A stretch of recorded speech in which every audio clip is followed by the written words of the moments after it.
Hello and welcome to this review of my Viglen 6312-TW keyboard, which is a rebranded Acer keyboard. It has a few unusual features I'd like to walk you through, the most immediately noticeable of which is the curvature of the backplane. As you can see, it's got kind of an S shape, which is quite strange. I've never seen that before. And it also has these two-part flip-out feet. At the moment, it's got both parts extended, but you can have just one bit extended or none of them. But if you have the feet not extended, it does feel like the keyboard is tilted back. So, but like that, which is quite annoying. So I can definitely recommend having at least one part of the feet extended, otherwise it'll drive you mad. The information sticker of the keyboard is here. Doesn't really say much. Only says it's made in China, and a date stamp on the inside of the case shows that it was made in the year 2000. But other than that, I don't really know that much about this keyboard.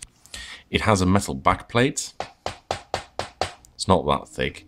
And actually the keyboard is a lot lighter than you would expect for a keyboard with a metal backplate, but we'll get back to that later. It was a present from the department, so I got this keyboard for free, which is quite nice. It uses Acer switches, which look like this, and they slightly resemble the more well-known Black Alp switch, which is one of these guys. Now, the plunger especially looks almost the same, but the big difference is Alp switches have two electrical contacts sticking out the back, which are soldered into the keyboard's circuit board. And the Acer switch doesn't have that. Instead, it's open at the bottom and has this translucent spring-loaded hammer instead. You might be able to see it here. So that works like that, which makes this a hammers over membrane keyboard, a little bit like the IBM Model M, but not exactly the same, obviously. As you might have been able to tell, it's a clicky switch. In fact, it's very clicky. And the tactility is very sharp. In fact, almost all the force comes in right at the tactile bump, so it collapses completely when you try to press it. This is what the switches sound like when mounted into the actual keyboard.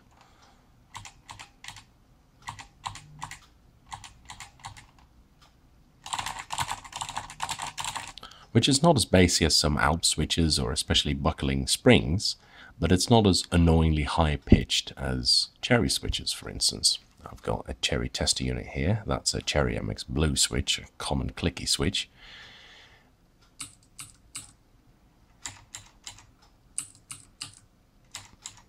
So you can hear the Acer is definitely bassier than that.